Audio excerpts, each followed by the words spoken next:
بسم اللہ الرحمن الرحیم۔ یزید پر لعنت کے حوالے سے تاجدار گولڑا پیر میر علی شاہ قدس سرہ کا فرمان۔ حضور ریاض الملت مفسر قرآن پیر مفتی محمد ریاض الدین قادری قدس سرہ اپنی کتاب سیف جدید میں میرے منیر کے حوالے سے حضور تاجدار گولڑا قبلہ و کعبہ پیر میر علی شاہ قدس سرہ کا یہ فرمان نقل کرتے ہیں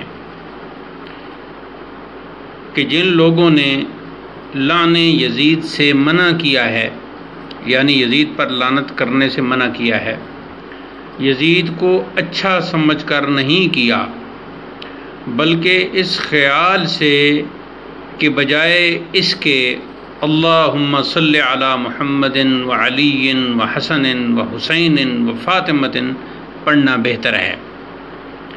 شیطان کو اگر کوئی رات دن لعن کرے بجائے اس کے تلاوت، ذکر اور درود پڑھنا مفید ہے۔